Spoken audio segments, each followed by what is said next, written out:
Hey everybody, my name's Benji. Welcome back to my channel, Bite Size Benji, and thank you so much for clicking on the video, supporting me, and creating lovely content for you guys. Now, next gen is here, Xbox Series X is out, PlayStation 5 is out. I've had them both for a few days now, and I just wanted to give you my thoughts on both the consoles. Obviously, PlayStation 5, I've done a video for that, I'll pop in the link in the description down below, but in this video, we are talking about the Xbox Series X. What do I like about it? What I think they could do better with it? And just my overall impressions so far. Like I say, I've had it for a couple of weeks now, and it's been pretty cool. It has been pretty cool. But anyway, let's crack on with the video. Let's talk about the good things. What do I like about it? So, first thing I did notice was how much quicker this bad boy is. So in terms of just navigating through the menus, really quick. So much quicker than the Xbox One. Obviously it uses the same dashboard as the Xbox One, but everything just loads so much quicker, very quick, very snappy. I like that very much. You know, just to access games, it's just easy to jump in and away you go. So that is something that I really like. Noticed straight away was just how much quicker everything is, and especially when it boots up. I'm not going to show it right now, but literally when it's in a cold boot, it takes probably about 6 to 8 seconds, and then if it's in instant on mode, it literally instantaneous. It boots up straight away.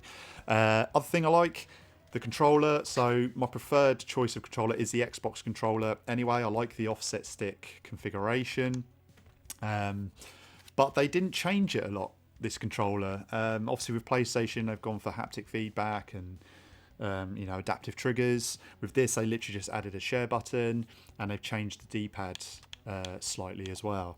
But yeah, and obviously they've got a kind of like a rough textured like feel to it on the triggers, which is quite nice, and then quite a clicky LB and RB button there.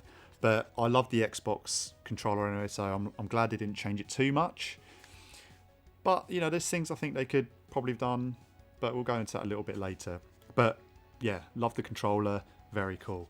Other thing I like about Xbox Series X, I mean, Game Pass, it's not really a feature that Series X has got exclusively, because obviously Xbox One has it, and obviously there's Game Pass for PC, but we can't deny the value for it. They obviously chucked on EA Play with it as well, so you got another like 100 odd games.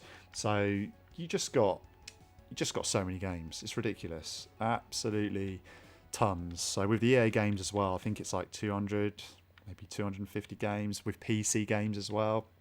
So really cool. Lots of good choice of games. Obviously Microsoft games will come out on this day one. You know, so that's something for me that is just such a massive, like, I don't know, such great value for money, because, you know, when a new Halo comes out, whenever that will be, or any Microsoft owned game, it's day one. I know I don't have to, you know, buy it, go out to the shop to buy it there, or download it, you know, pay money for it, because I'm already subscribed. So really cool. And obviously if you do want to buy the game, you get a discount on it. I think it's like 20%, maybe 10%, could be 10%, if you buy it on Game Pass before it gets removed from the service. But yeah, Game Pass, fantastic, absolutely brilliant. Another thing I like, the console is so freaking quiet. Compared to the PlayStation, even when there's a disc in it, it's so much quieter, I think, than the PlayStation. With PlayStation, when you got a disc in it, it makes quite a loud noise. Xbox, it doesn't really make that much noise at all. And sometimes I'm looking at it thinking, oh, is it even on? It's that quiet. It's ridiculous.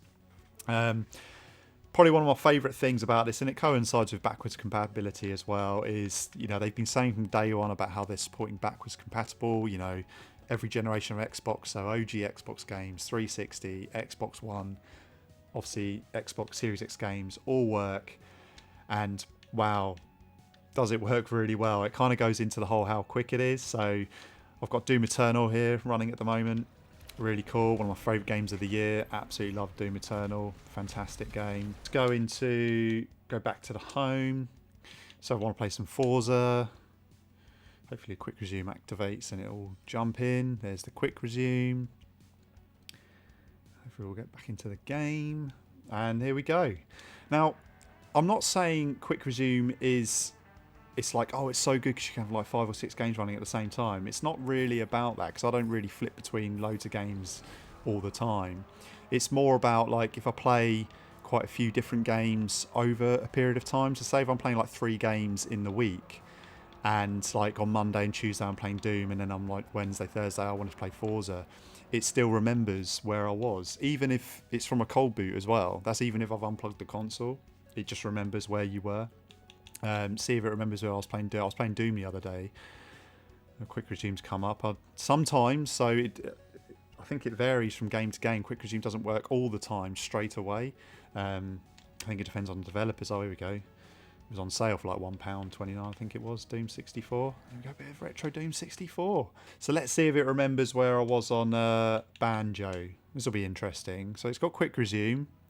Like I said before, it all depends on whether the developers have put the quick resume feature in the game or not, I think. Because sometimes this does happen to me. It will say quick resume. See, I was actually in the game of Banjo, and it hasn't quite worked out here. But, you know, the fact that I can play Banjo-Kazooie, you know, anyway on the Series X is crazy. It's super cool.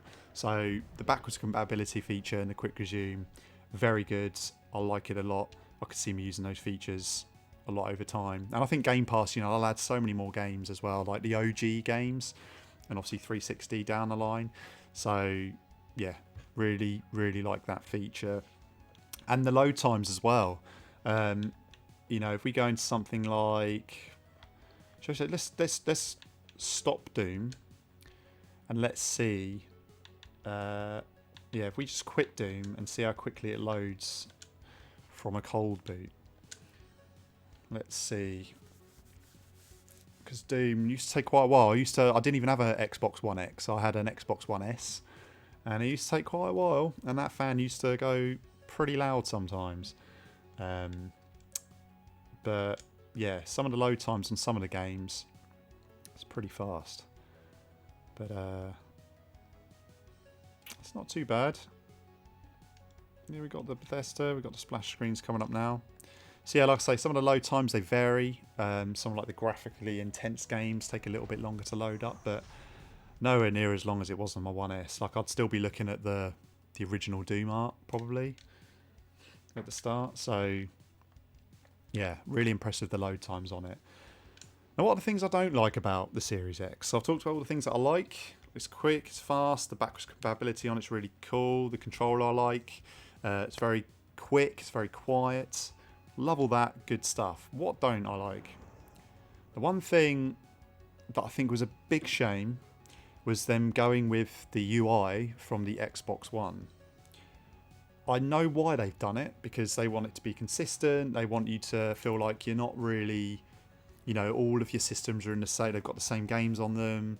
The save games are there as well. It's very seamless how you can, you know, jump between them. So if I wanted to go on my One S, it would probably carry on exactly where I was. But the fact that when I booted up my Series X and I was greeted with the same screen as my Xbox One, it felt a bit flat, I have to say.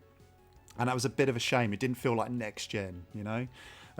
Same with the controller. Like I said before, still my favourite controller. It probably will be for the rest of my life. I love the offset stick configuration. Love the triggers. Very comfortable. It'll always be my controller of choice. But they didn't really do anything else to it. Like the PlayStation 5 controller with the DualSense, with the feedback and the triggers. I really enjoyed that, and it just added that extra dimension to a game. For me personally, not everyone's going to like those features, but for me personally, I've really enjoyed those. I'll tell you one thing actually, that they have made a change to the Series X controller, and it's a little bit irritating. The D-pad is so much clickier. It's so much clickier than the old Xbox One controller. So I'll grab the old one. So I've got the old Xbox One controller. It doesn't feel... It's definitely louder. And to be honest with you, when I'm in a game, I don't really notice it that much. But as I'm sitting here doing this, yeah, that's something that's a little bit annoying. But I think maybe over time, after you use the controller, it might stop clicking as loud. But yeah, not a massive fan of that. Another thing that I think they could have done was overhaul the achievement system. Now, no, not everyone's into gamer score or achievements or trophies or whatever, but I kind of like getting my achievements, but I do think it needs an overhaul. I think it's a bit tired now. You know, you just get points. Obviously, there's the rare achievements as well. But it just feels a bit... I don't know. I know PlayStation, they upgraded their trophy system, so like even the trophies look cooler. Like they redesigned those. Obviously, you've got your platinum trophies as well. You know, even on this, if you get all 1,000 points out of 1,000 or whatever it is, there's nothing extra special you get there. So I feel like, yeah, they just need to do something different with achievements. So I was hoping they would do something there. Again, that's something that, you know, if they overhauled that again with the UI for when the console launched, it would have felt like a new next gen experience, whereas so far it does feel like kind of like a big upgrade to the Xbox One, not like a next gen, you know. So, but I am still very happy with it.